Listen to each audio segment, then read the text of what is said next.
فرحان بزاف بحال اللي قلت انت لعبنا مزيان بغينا نلعبوا بالروح بالكل شيء اللي عطينا كل شيء باش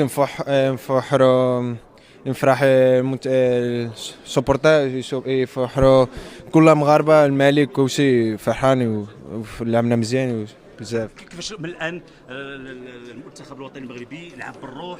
سمعنا بان بعد الرفض ديال الهدف الاول ولكن بقيتوا حاضرين بقيتوا واقفين حتى جاو جوج الاهداف اللي عطاو انتصار للفريق الوطني. بحال اللي قلت لعبنا بالروح لعبنا بالقلب لعبنا عطينا كل شيء باش اليوم نربحوا. لعبنا درنا مزيان لا بريباراسيون. الكوتش قال لنا شنو خاصنا نديروا باش ان شاء الله نديروا 3 بوان بحال اللي درنا وبقينا مزيان في الماتش ودرنا لي دو بيت اون في اون تري كونتون. اللقاء الاخر القادم امام منتخب كندا الرباح ان شاء الله غادي يعطينا التاهل للدور الثاني. دابا خاصنا نفرحوا شويه نديروا مزيان لا ريكوبيراسيون نشوفوا شنو غادي يديروا دابا هما اللاعبين ومن بعد غادي نشوفوا باش نربحوا ان شاء الله نديروا لا كاليفيكاسيون. ياسين بونو، ارحب بكل المشاهدين الكرام مع ياسين بونو، خصوصا بانه كان قلق كثير كبير بالنسبه للجمهور المغربي حول الصحه ديال ياسين بونو. ياسين بونو، اولا نبغوا نطمئنوا الجمهور المغربي حول الصحه ديال ياسين بونو. الحمد لله، شكرا لكاع الناس اللي سولوا فيا، الحمد لله. نعم، اللقاء عرف فوز المنتخب الوطني المغربي، انتصار كان مهم بالطريقه وبالاداء. كيفاش انتصار ديال المنتخب الوطني امام فريق اللي بحجم المنتخب البلجيكي؟ انا فدخلوني لداخل المستشفى اللي داخل فما قديتش نشوف المقابله، شفت في الاخر شفت البيوزه الحمد لله وانا فرحان بزاف الفوز. التفاعل كان كبير بالنسبه يعني منذ وصلنا هنا لقطر، الجمهور المغربي والحماس عند اللاعبين، واش هذا هو اللي خلى انه اليوم نشوفوا المنتخب الوطني المغربي بهذا الاداء وبهذه القتاليه وبهذا الروح ديال الوطنيه؟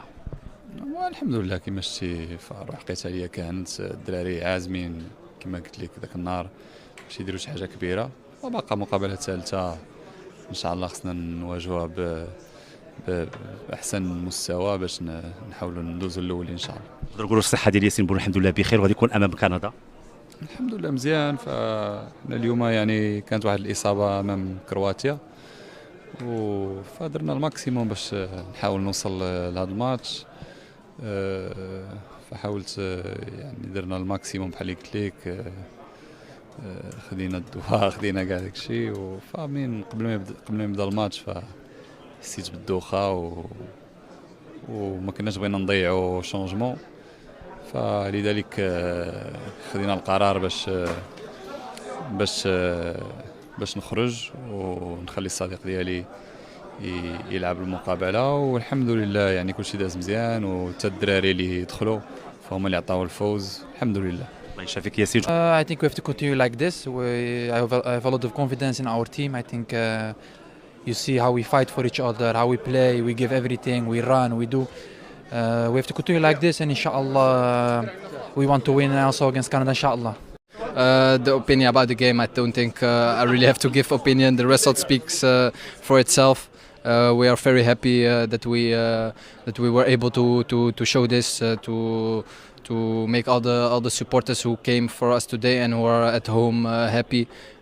I think the whole Moroccan supporters, Morocco itself, Morocco all over the world are very happy with us today, and we are happy with them. وليد البطل، وليد ماذا تقول في هذه الليلة التاريخية حتى بعد تعادل كرواتيا الذي ربما استاء منه البعض أن تقول تعادل إيجابي أمام منتخب قوي؟ لدي الثقة في هذا المنتخب، اليوم يتأكد ذلك. الصراحة أكيد كنا عارفين كأس العالم ماشي سهلة، كنا كنديروا بزاف د غلط، احنا بلاد عربي كنمشيو ديما باش نديروا سبيكتاكل ونبينوا ملي كنعرفوا نلعبوا الكره بالحق. كتشوفوا ديما مع الفرق ديال الاوروب ولا ديال الامريكان السود امريكان كنصايدوا ما كندوزوش. حنا لوبجيكتيف ديالنا من الاول هي ندوزوا بهذا الجروب اللي ماشي سهل بالحق. مازال ما درنا والو. انا فرحان سورتو على الجمهور المغاربه اللي جاو يساندونا على بلاد عربي.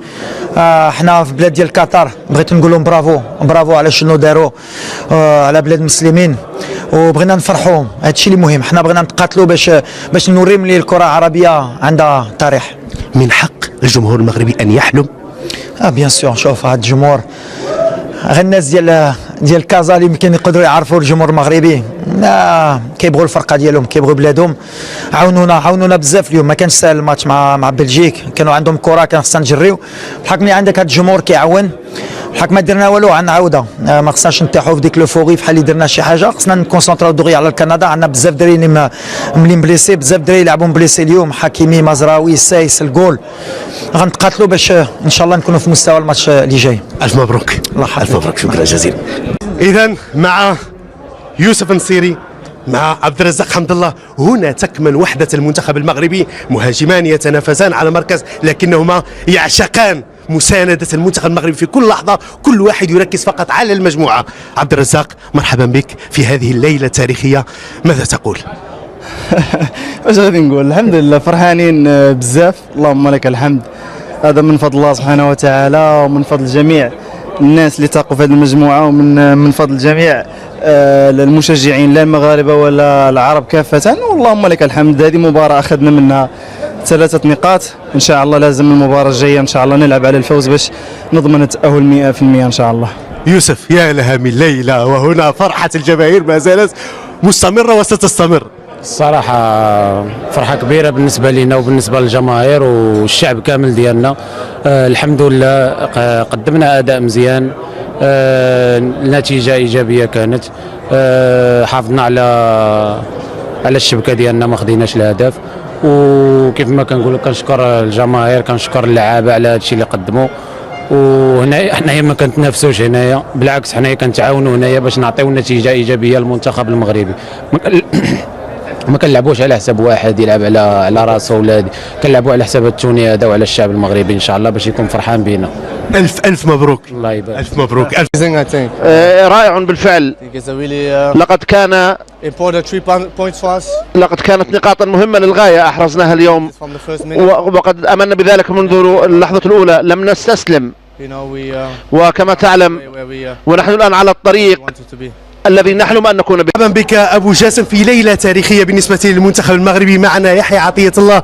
يحيى، يوم تاريخي للكرة المغربية. وبطبيعة الحال يوم تاريخي، أننا استطعنا أننا نحقق الانتصار في المونديال اللي غاب علينا مدة طويلة هذه. الحمد لله. كنبغي نشكر الجمهور اللي حضر اليوم بكثافة واللي ساندنا من الدقيقة الأولى لآخر الثانية في الماتش. الحمد لله. كنبغي نهنئ اللاعبين ونبغي نهنئ الجمهور اللي ساندنا اليوم، والحمد لله ومبروك علينا. كيف كانت الأجواء مع الجماهير الآن؟ الجمهور المغربي كيبقى جمهور كبير، صراحة أجواء عالمية زوينة. كنبغي نشكرهم، وإن شاء الله مازال ما درنا والو، مازال أمامنا مباراة كندا. بماذا تشعر يحيى أنت؟ بطبيعة الحال كنشعر بالفخر، والحمد لله ربي وفقنا اننا انتصرنا اليوم، ومازال عندنا مقابله جايه نحتفلوا اليوم ونعاودوا نوجدوا ثاني ان شاء الله مقابله كندا. وفقك الله. وفقك الله. عودة، اترك لك الكلمه، ماذا تقول في هذه الليله؟ واش نقول لك، الفرحه ما كتوصفش. قبل الماتش ما يمكنش نشوفوا الميساجات اللي وصلونا في السوشيال ميديا ولا لي زابيل اللي وصلونا، ما عليك الا انك تقدم ماتش بحال هذا. والله لا، شكرا للجمهور المغربي. عارفين باللي مخلوعين قبل الماتش، حتى حنا معاهم بغينا نجاوبوا ونبينوا اننا قد المسؤوليه. كل شيء تقاتل اليوم، منتخب اللي صعيب حنا عارفينه، مي كما قلنا مدرب قال في ندوه صحفيه خصهم يثقوا في هاد الشباب. الدراري قادين يقولوا الكلمه ديالهم، وان شاء الله باقي الماتش ديال كندا غنحاولوا نفرحوا دابا، وتعرف المغرب غتكون الروينه يمكن. الحمد لله. we trained so hard. تدربنا بشكل جيد وتدربنا خلال الأسبوع كله وبذلنا جهدنا، واليوم هذه المباراة انتهت، أحرزنا الهدف الأول وأحرزنا الهدف الثاني، والحمد لله. لقد كان يوما مميزا بالنسبة لك، ليس بالنسبة لي ولكل من يدعم المنتخب الفريق المغربي. هي فرحة كبرى بالنسبة لنا في كأس العالم، وإن شاء الله سنبذل جهدا أفضل. هذا يوم مميز. شكرا.